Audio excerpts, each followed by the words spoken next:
the Greek god of thunder and king of all Greek gods versus the Norse god of thunder and storms with Odin's power. Who wins this epic battle? I'm Andrew, the Geek Master, and in this video, we're going to dive into this colossal clash between Zeus the Sky Father and Thor the All-Father. To make sure you don't miss out on more epic battle stories like this, hit the subscribe button, ring the bell, and let's get started. In the comic Immortal Thor, the mighty Thor becomes the All-Father of Asgard, taking over for his father Odin. With that, he unlocked the All-Power, previously known as the Odin Force. This is the raw power of a creator god, clearly elevating Thor to an unimaginable level of power. Throughout this comic, Thor gets caught up in a whirlwind of ancient secrets involving gods that were believed to be lost and forgotten. The first of them is Tyrannos, one of the 5 elder gods who had been exiled to Utgard thousands of years ago in hopes of escaping the wrath of the world's ancient demigorge. Since Tyrannos' return, several other gods have emerged, each proving to be more than the god of thunder was prepared for. And the worst part is that the one sending these gods to threaten humanity is none other than Thor's own biological mother, Gaia, the goddess of the earth. As if that wasn't enough, the Enchantress set up a plot that left Thor's name completely tarnished on Earth when he ended up killing a false version of himself. To give you an idea, at this point, Thor can't even set foot on American soil. So basically, Thor has 2 missions: clear his name and defeat the next god he knows is going to emerge. In search of help to clear his name, he travels to the Greek islands in search of allies. Thor is looking for another god like himself, the mighty Hercules, the son of Zeus. Keep in mind that at this point in the story, both Odin and Zeus are dead. Forming a duo of sons of the most powerful gods, Thor and Hercules go to Nyx, the primordial Greek goddess of the night, in search of answers. This idea wasn't great because Nyx has always sought revenge against Thor.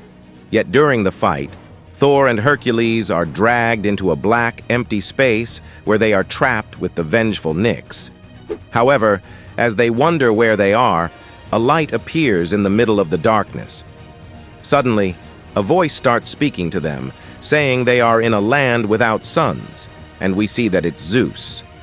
Yes, after his death at the hands of Nyx, due to his nature, Zeus was revived in his true form, a darker and more powerful one, emanating not just lightning but also vast energy around his body. This is where the epic battle between the gods of thunder begins. It's Thor the All-Father versus Zeus the Sky Father. As Zeus stood above the heroes, he claimed that the wheel had turned and Zeus was reborn from death. Hercules was shocked to see his father back in this form and that he was here. That's when Thor realized Hercules was right. This is undoubtedly divine work, and it looks a lot like Thor's work. These words were an insult to Zeus, who considers Thor nothing more than an insignificant god. To him, Thor is just the thunder of a brutal land with dark waters, admired by barbarians, raiders, and savages.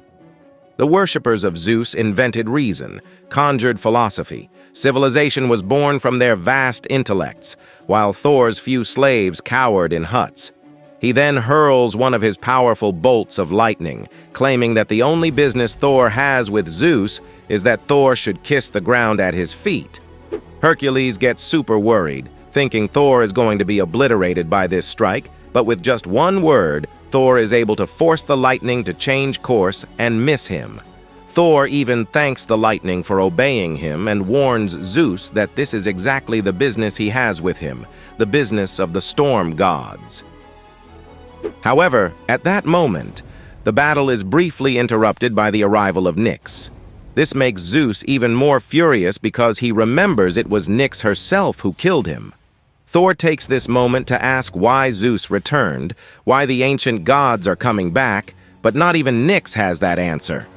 Since Thor has theoretically gotten everything he wanted, he uses Mjolnir to teleport himself and Hercules to where Loki is, while Zeus mocks Thor, calling him a coward god. But without the king of Olympus knowing, Nyx, the goddess of the night, called the moon in the sky and hurled it down to earth. Zeus ended up right at the collision point between the moon and the earth. But of course, the father of all Greek gods could withstand such a conflagration.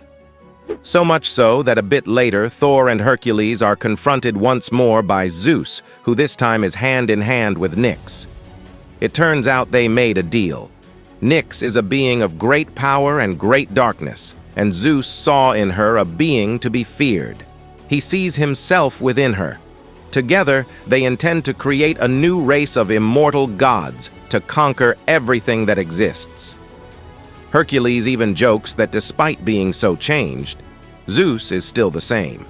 Thor jokes even more, saying that as All-Father, he has the power to officiate weddings. But obviously, that's not why the couple is here.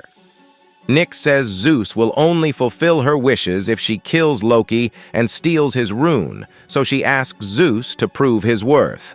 Once again, Zeus hurls one of his incredibly powerful bolts of lightning, ensuring that not only Loki, but everyone there will die. And once again, Thor forces the lightning to change its course with a single word, leaving Zeus extremely furious. Thor explains that since Loki is his kin to protect, just as the storm, even Zeus's, is his to command. He even challenges Zeus to keep throwing his lightning, assuring that it will never reach him. And indeed, Zeus accepts the challenge and starts firing multiple bolts without stopping, and Thor forces them all to veer away effortlessly. Even Nyx volunteers to help Zeus, who arrogantly refuses. Feeling humiliated, Zeus fires even more bolts, ordering Thor to stop fighting this way. He wants Thor to take his bolts like a god, and Hercules agrees with these words. Thor was no longer in Midgard, nor under the spell that slowed his mind there. His intelligence was once again a sharp blade, so upon hearing the words, he understood their meaning. He flew with Mjolnir towards Zeus, getting closer and closer, and grabs one of his arms while Zeus also grabs one of Thor's arms. Then Thor remembers that Zeus mentioned his worshippers, saying that they were great fighters. He asks Zeus to show him the art of combat. Zeus remains highly offended that Thor's dirty hands are on the father of Olympus. He warns that Thor was only able to dodge his bolts because they were far apart. But how will Thor dodge them now when Zeus invokes his bolts inside Thor himself? Yes, Zeus keeps summoning his bolts that seem to cause great pain to the Norse god.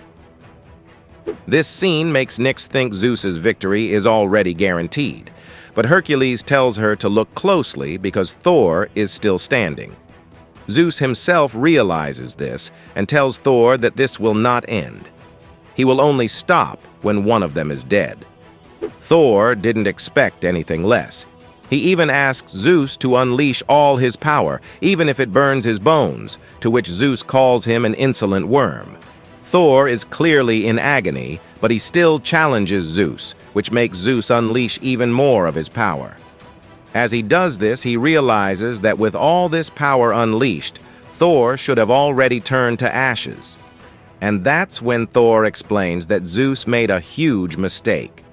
They share the business of Sky Fathers, and the business of Sky Fathers is power, total power.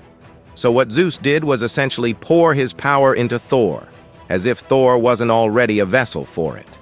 The Lord of Olympus has given so much of his power, and Thor forces him to hand over the rest. Yes, we see a very weakened Zeus, because Thor has drained all his power. This is a story of dark fate, because when Thor drains all of Zeus's power, leaving him practically dead, he says it's done. Thor now has not only Odin's power, but also Zeus's power. The detail is that Thor is speaking in a completely different voice. Even Hercules is shocked by this, not liking what's happening, as if there's darkness within him. But Thor says it's all right. Hercules has nothing to fear. Thor assures him that he will understand, saying he sees it clearly. The chapter ends with Thor in his new form, an electric blue Thor. I hope you enjoyed this incredible story of the mega battle between the gods of thunder, culminating in a new form for Thor.